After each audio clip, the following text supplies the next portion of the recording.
दिल्ली चुनाव में मिली हार के बाद सियासत से गुमशुदा हुए अरविंद केजरीवाल अब धीरे धीरे नजर आने लगे हैं।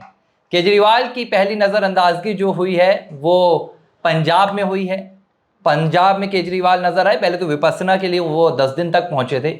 उसके बाद उनकी लक्ष्मीकांता से मुलाकात हुई, भाजपा नेता से मुलाकात, और फिर केजरीवाल एक्टिव हो गए। तमाम सवालों के जवाब भी देने शुरू कर दिए हैं। पंजाब का अगला मुख्यमंत्री कौन होगा इसके लिए भगवंत मान के नाम का ऐलान भी कर चुके हैं। लेकिन केजरीवाल की राजनीति का क्या होगा, और केजरीवाल पंजाब की गलियों में घूमकर अब करना क्या चाह रहे हैं, क्योंकि पंजाब से दिल्ली तो नहीं सधेगा। अब सवाल ये उठ रहा है कि क्या केजरीवाल पंजाब में राजनीतिक राह, जो दावे लगातार राजनीतिक पंडित करते रहे हैं कि केजरीवाल के लिए अगर कुछ बचा है तो वो पंजाब की राह है, राज्यसभा है या मुख्यमंत्री की कुर्सी, वो देखना होगा। लेकिन केजरीवाल ऐसा कर कितना आगे चले जाएंगे? दिल्ली में अगर को बोला जाए कि विधानसभा चुनाव तो वो तो अभी बहुत समय अभी अभी तो हारे हैं, और लोकसभा के लिए भी लंबा वक्त है। तो अब राजनीति का सेटअप तो जमाना होगा। अगर आप यहाँ पर विपक्ष में रहकर जनता के मुद्दों को उठा सकते हो तो आप सरवाइव करिए, यहाँ पर विपक्ष में रहते हुए वहाँ के मुद्दे को उठाइए और जो खोई ताकत है उसको पाने की कोशिश कीजिए, तो आप यहाँ पर दिल्ली में स्थायित्व तो बना पाएंगे और अगले चुनावों में हो सकता है आपकी वापसी हो जाए विधानसभा में या फिर लोकसभा में कुछ सीटें निकालने, जो कि लोकसभा में इनका परफॉर्मेंस तो डल ही रहा है, शुरू से कोई ज़्यादा परफॉर्मेंस नहीं, ना वोट बैंक बढ़ा पाए हैं। इस लिहाज से देखा जाए तो अब जहां इनकी सत्ता है, तो सत्ता की बात की जाए तो पंजाब की ओर रुख कर रहे हैं। अब पंजाब में भी सुख सुविधाएं मिल जाएंगी, तमाम चीज़ें मिल जाएंगी।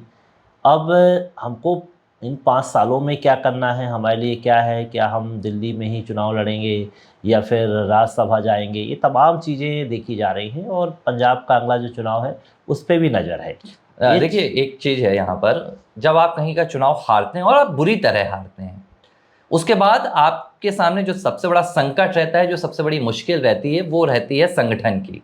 अक्सर ये होता है, संगठन बिखर जाता है, और अरविंद केजरीवाल के लिए तो संगठन की जो मुसीबत रही है ये 2013 से लगातार चलती रही है। उनके कई दिग्गज नेता, चाहे वो कुमार विश्वास रहे हों, चाहे वो दूसरे दिग्गज कैलाश गहलोत रहे हों, सभी ने धीरे धीरे कर पार्टी को छोड़ा है। अब जब दिल्ली में आप हार गए हैं, अरविंद केजरीवाल को पता है कि ये सबसे बड़ा संकट का दौर है जो संगठन के लिए है। अब वो वक्त है जब ज़्यादा से ज़्यादा आम आदमी पार्टी के जो नेता हैं, हालांकि 22 विधायक हैं उनके बचे हुए हैं, लेकिन वो भी पार्टी का दामन छोड़ सकते हैं। ऐसे मौके पर जब आपको विपक्ष की एक भूमिका निभानी थी, आपने वादा किया था कि चलिए मैं तो दिल्ली का बेटा हूँ, दिल्ली का लाडला हूँ, चुनाव तो फर्क नहीं पड़ता है। लेकिन जब आप दिल्ली हार जाते हैं तो दिल्ली में आप एक दिन भी खुली सड़क पर नहीं निकलते हैं। आपने दिल्ली की जनता से नहीं पूछा, आपने दिल्ली की जनता से बात नहीं की आपको क्या कष्ट है। एक महीने की भारतीय जनता पार्टी की 8 फरवरी से बनी हुई सरकार है, एक महीने की होने जा रही है। अब आप ना विपक्ष की भूमिका निभा रहे हैं, ना आप पार्टी के मुखिया के तौर पर दिल्ली के संगठन को मजबूत कर रहे हैं। आप क्या कर रहे हैं?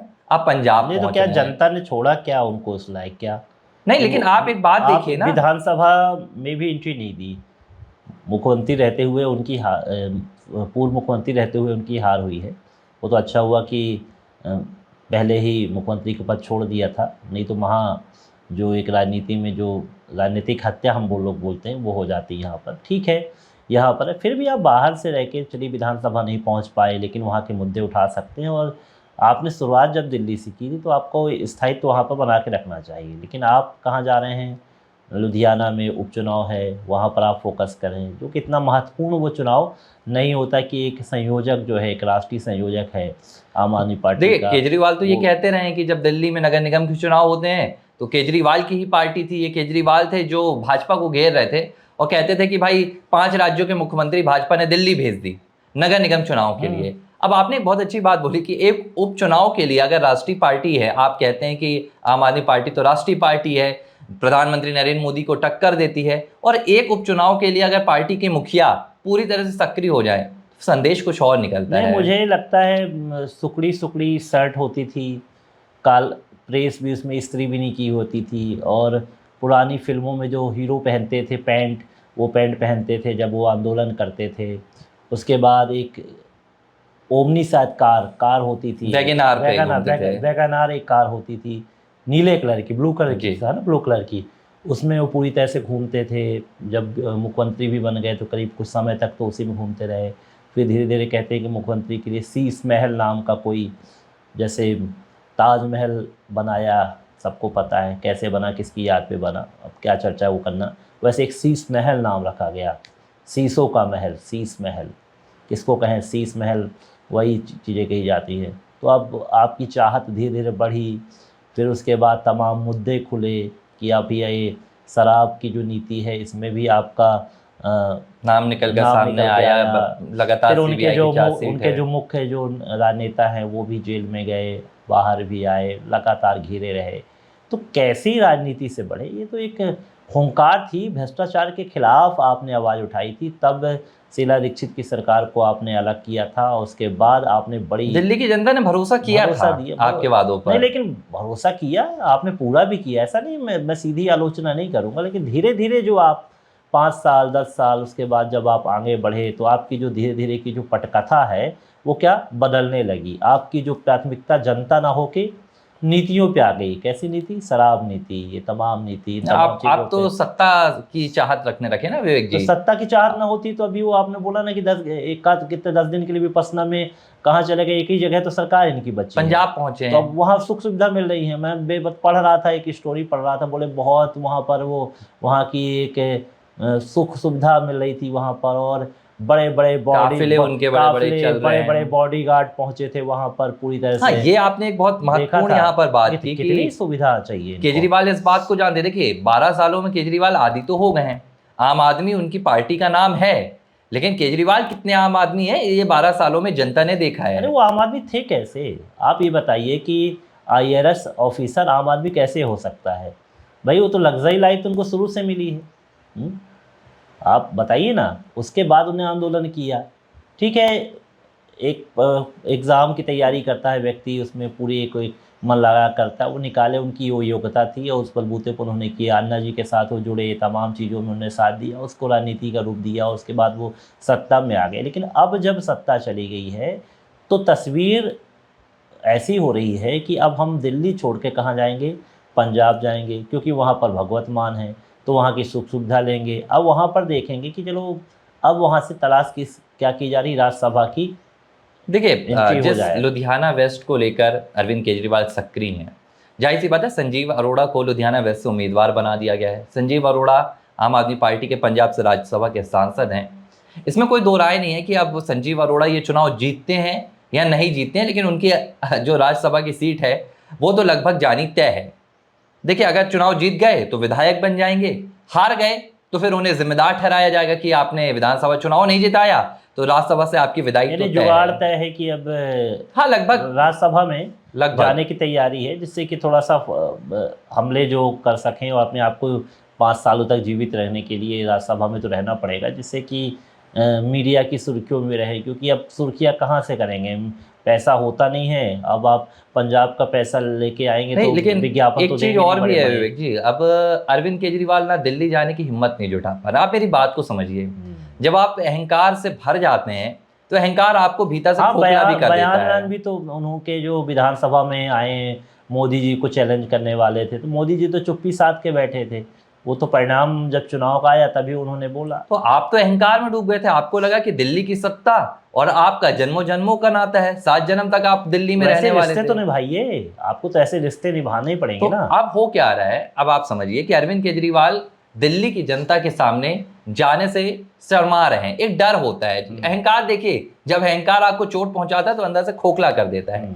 अब केजरीवाल दिल्ली नहीं जाना चाहते हैं क्योंकि वो वहां पर खड़े नहीं हो पा रहे हैं। केजरीवाल की अब कोशिश है कि वो पंजाब में, चाहे वो राज्यसभा हो या दूसरे पंजाब में कोई पद ले लें वो सरकार का, केजरीवाल पंजाब से सोच रहे हैं कि वो राजनीति अपनी शुरू करें। अब क्या मुख्यमंत्री बन जाएंगे क्या कुछ नहीं, देखिए इसमें भी केजरीवाल, अगर जो केजरीवाल कांग्रेस के खिलाफ बिगुल फूंककर अपनी राजनीति की शुरुआत करते हैं, वही केजरीवाल 2024 में कांग्रेस के लिए प्रचार करते हैं और फिर 2025 में दिल्ली की सत्ता जुटाने के लिए एक बार फिर से कांग्रेस के खिलाफ बातें करते हैं। भगवत मान की कुर्सी पर भी नजर है। तो देखिए केजरीवाल को अगर इस लिहाज से देखा जाए तो केजरीवाल का जो सीधा कनेक्शन है वो सत्ता से है, ना कि उनके शब्दों से।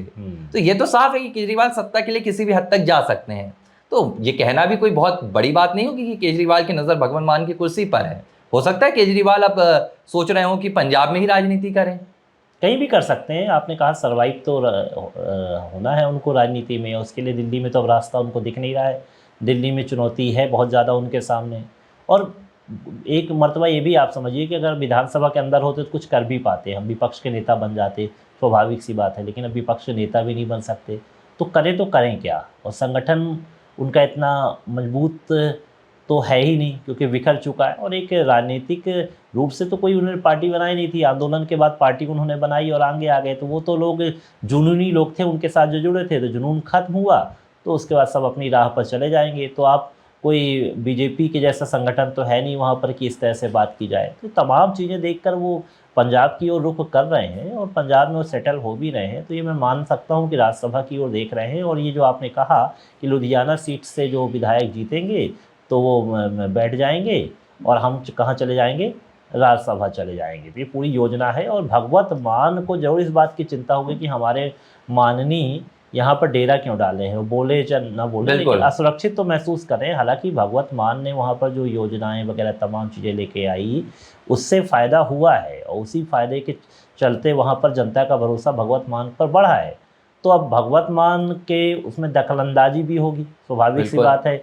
और वो जैसे काफिले चल रहे हैं साथ में, उससे वो तो साफ अब तो भगवत मान की ताकत कमज़ोर हो गई ना। हाँ, अब वो स्वतंत्र जो निर्णय ही नहीं ले पाएंगे उसमें, क्योंकि महाराज जी हमारे बैठे हैं वहीं पर और महाराज के पास हो सकता फाइल भी पहुंचने लगी हो।